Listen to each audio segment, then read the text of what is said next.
अस्सलाम वालेकुम सामीन। नुसरत जहां नाज जवाहिर फ़िक्र की दूसरी एपिसोड के साथ सोशल मीडिया के प्लेटफॉर्म से आपसे मुखातिब है। पिछली एपिसोड में हमने आपसे अल्लाह ताला के बारे में बात की थी। आज हम उसके रिलीजन्स को लेकर गुफ्तगू करेंगे। कभी आपने सोचा कि हम जो अपनी सोसाइटीज़ को मुख्तलिफ रिलीजन्स में डिवाइड करते हैं, तो इन सब रिलीजन्स की आखिर बुनियाद क्या है, इनका डिवाइन सोर्स क्या है? Isn't it true कि ये सब बेसिकली उसी एक सुप्रीम बीइंग की तरफ से since the beginning of this universe, rather since the creation of Adam, मुख्तलिफ अदवार डिफरेंट एरर्स में वेरियस प्रॉफिट्स के थ्रू हम इंसानों की तरफ उतारे गए हैं, उसी एक ऑलमाइटी की तरफ से जो हम सबका मुश्तरका क्रिएटर है। And as all of us know कि हमें क्रिएट करते हुए उसने हम इंसानों को प्रोग्राम ही कुछ ऐसे किया है कि हमारी साइकोलॉजी में उसने बेसिक इंस्टिंक्ट्स के बाद वर्शिपिंग इंस्टिंक्ट भी इंस्टॉल कर दी है। कोई किसी भी मज़हब को बिलोंग करता हो, वो किसी न किसी शय को पूजने की, इबादत करने की ज़रूरत महसूस करता है, जो इस बात को साबित करती है कि कोई है जो हम सबसे बहुत हायर पेडिस्टल पर विराजमान है, अनकॉम्प्रोमाइजिंग सुप्रीमेसी का हामिल है।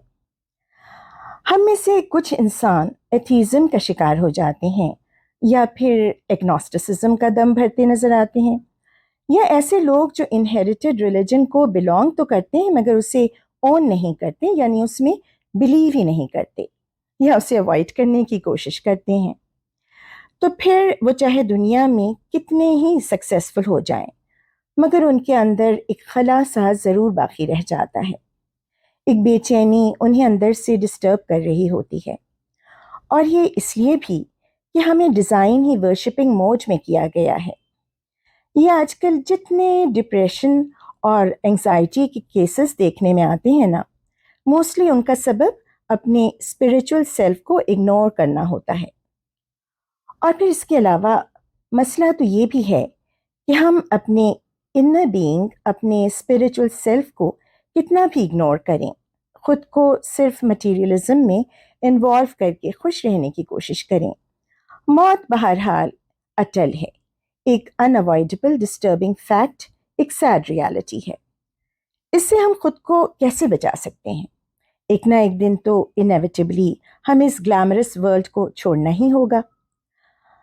आजकल यूं तो ह्यूमन लाइफ का स्पैन बढ़ाने के लिए बहुत सी रिसर्चेस हो रही हैं, और शायद आने वाले वक्तों में ये कामयाब भी हो जाएं, क्योंकि बहरहाल इंसान को इंटेलेक्ट के बेशबहा ख़जाने से नवाजा गया है, और of course he can do wonders with it.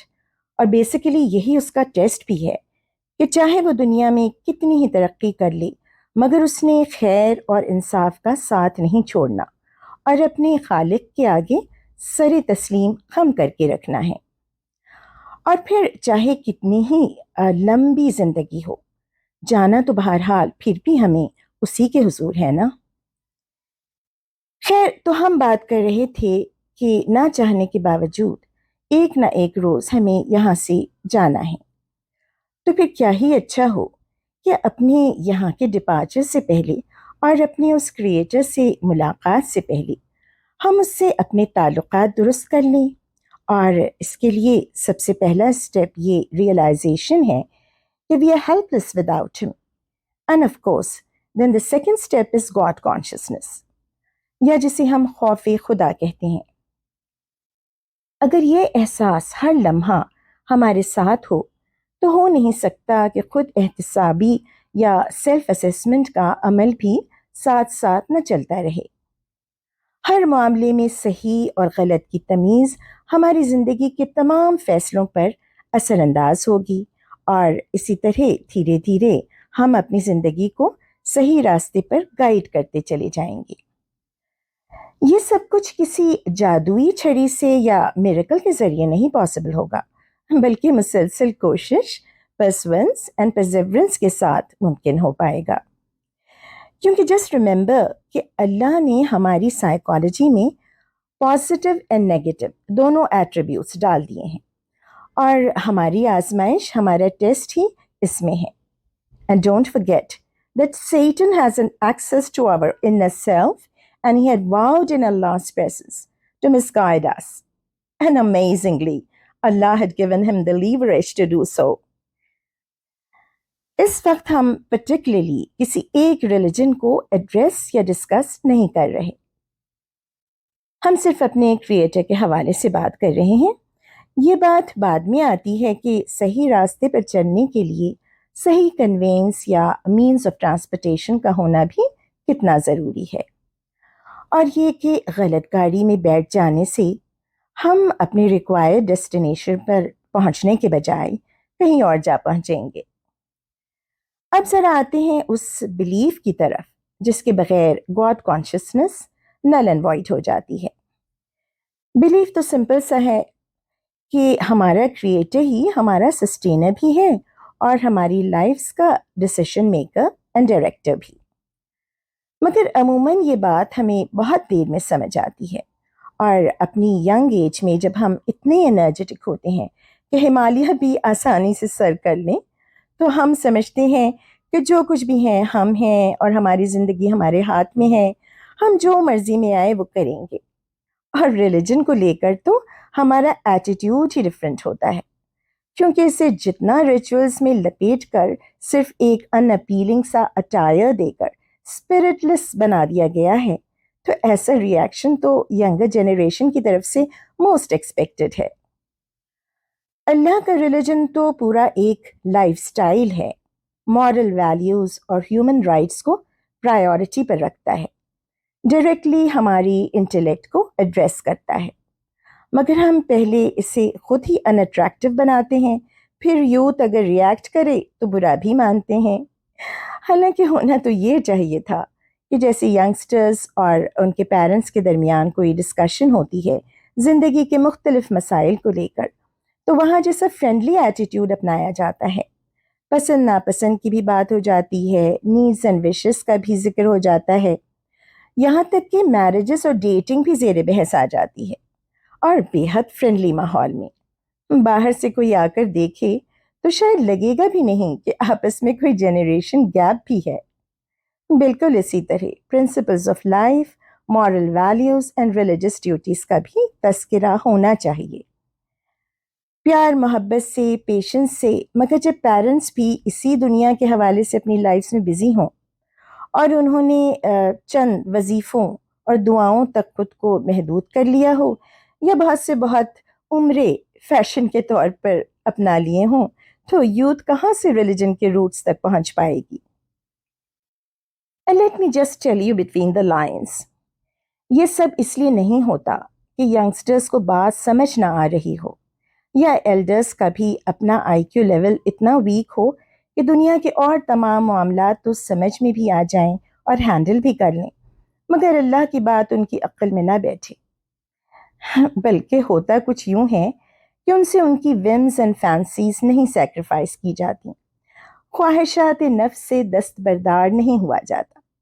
इस ज़िंदगी के नियर फ्यूचर के लिए तो वो इतने फिक्रमंद होते हैं, इतनी तैयारियां करते हैं, और अपने बिलियंस एंड ट्रिलियंस ईयर्स, अपने मल्टीपल डिकेड्स के फ्यूचर को स्टेक पर लगा देते हैं। है ना स्ट्रेंज सी बात, इंटेलेक्ट को अपील ही नहीं करती। हालांकि अपनी बुक में अल्लाह बार बार हमारी इंटेलेक्ट ही को एड्रेस करता है। खैर, तो फिर होता यूं है कि वक्त अपनी मखसूस रफ्तार से गुजरता चला जाता है, हमें महसूस भी नहीं होता, दिन महीनों और महीने सालों में बदल जाते हैं। अक्सर तो पेरेंट्स का साथ भी उनके सिबलिंग्स की ज़िंदगी में नहीं रह जाता, और कोई बोलने बताने वाला भी नहीं बाकी बचता। वक्त के साथ साथ यही यूथ मैच्योर्ड पर्सनालिटीज़ में तब्दील हो जाती है, मगर उनकी ज़ात में हमेशा वही एक खलासा बाकी रहता है।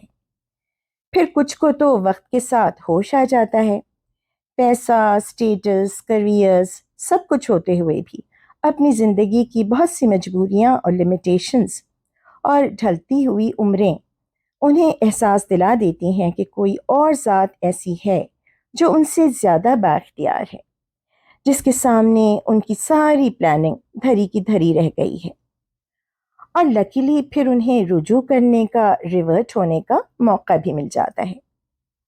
مگر کچھ لوگ ایسے ہوتے ہیں جنہیں گزرتے وقت اور زندگی کے واقعات نے زیادہ ہی سخت اور ایروگنٹ بنا دیا ہوتا ہے، اور پھر ان کا تو ذکر ہی کیا، جنہیں وقت نے مہلت ہی نہ دی ہو۔ آج کل کتنی ایسی اموات سننے میں آتی ہیں جو ینگ ایج میں چل بسے، بلکہ رات سوئے صبح نہ اٹھ سکے، پارٹی اٹینڈ کر رہے تھے اور وہیں موت نے آ لیا، کسی کام میں بزی تھے، کام کرتے کرتے سانسیں رک گئیں۔ سو ٹائم اور ایج کا کچھ پتہ ہی کہاں ہوتا ہے، کوئی ایکسپائری ڈیٹ لکھوا کر تھوڑی آتا ہے انسان۔ مگر معاملہ کچھ یوں ہے کہ جب انسان اس دنیا میں آیا ہے تو اس نے یہاں سے جانا بھی ہے، ایک خاص ٹائم پیریڈ میں رہ کر اپنا اپنا پیپر اٹیمپٹ کرنا ہے۔ دنیا ایک ٹرائل پیریڈ ہے ہمارے لیے، جو جتنا اچھا پرفارم کرے گا اسے مارکس اینڈ گریڈز بھی اسی کے مطابق ملیں گے۔ اور یہ باتیں کوئی ہوائی نہیں کہ لوگوں نے انہیں یوں ہی اپنی جانب سے انوینٹ کر لیا ہو، کیونکہ ایک بات تو بہت کلیئر ہے، اس دنیا میں ہماری زندگی میں جو جو کچھ دیکھنے میں آتا ہے نا، اس کا کوئی نہ کوئی تعلق اس دوسری دنیا میں ہماری آنے والی لائف سے کسی نہ کسی طرح جڑا ہوتا ہے۔ جیسے فار ایگزامپل میڈیا کوئی مووی ریلیز کرتا ہے تو اس سے پہلے وہ اس مووی کا پریویو دکھاتا ہے تاکہ ویورز کو اندازہ ہو جائے کہ مووی سے کیا ایکسپیکٹ کیا جائے۔ بالکل اسی طرح جب ہمارے کریٹر نے ہم انسانوں سے پہلے یونیورس کریٹ کی اور اس میں ہماری اس ورلڈ کو فٹ کیا، تو سب سے پہلے اس ورلڈ کا سینیریو سیٹ کیا، اور جو ہماری نیکسٹ لائف یعنی ہمارے ہیئر آفٹر میں ہمیں پازیٹیو گرانٹس دے گا، جو نعمتیں جنت کی شکل میں عطا کرے گا، پیراڈائز کا جیسا لولی انوائرمنٹ رکھے گا، جو فیسلٹیز ہمیں وہاں پرووائڈ کرے گا، اس سب کا ایک بہت آرڈنری، بہت میڈیوکر سا ماڈل اس نے ہمیں یہاں بنا کے عطا کر دیا۔ یہ رنگ و بو، یہ خوبصورت مناظر، یہ سامان تعیش، surely it's nothing as compared to what we are going to get in the heaven of course، but اس نے ایک آئیڈیا دینا تھا جس کی اپڈیٹڈ شکل ہمیں جنت میں میسر آنی ہے۔ بالکل اسی طرح یہاں کی تمام difficulties, hardships, terrible pains and burns, wounds and injuries, various fatal diseases and epidemics, harmful bacteria and viruses, venomous species, wild beast, یعنی ہماری لائف کے تمام ہاررز، امیجنیبل اور ان امیجنیبل، جہنم اور شال وی سے دا ہیل، اس میں رکھ دیے گئے ہیں، اور یہاں سے بہت ورسٹ کنڈیشن میں۔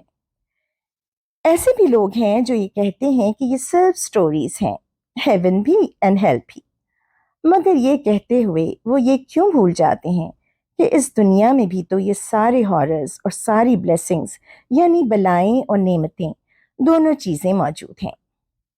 کیا دنیا میں ان چیزوں کے دیکھنے پرکھنے سے ہمیں اندازہ نہیں ہوتا کہ اسی آلمائٹی نے جو یہ سب کچھ ہمارے لیے یہاں کریٹ کیا، وہ اس سے کہیں ورسٹ یا بیسٹ کنڈیشن میں یہ سب ایسی اور دنیاؤں میں بھی پلیس کر سکتا ہے جہاں اس نے اس ٹرائل پیریڈ کے بعد ہمیں بھیجنے کا پلان کیا ہوا ہے نا سوچنے والی بات؟ تو پھر سوچئے اور مجھے یعنی نظر جہاں ناز کو اجازت دیجیے نیکسٹ ویڈیو ایپیسوڈ تک، جس میں ہم اپنے کریٹر کے اس پلان کو اوپن کرنے کی کوشش کریں گے۔ تب تک کے لیے اللہ نگہبان۔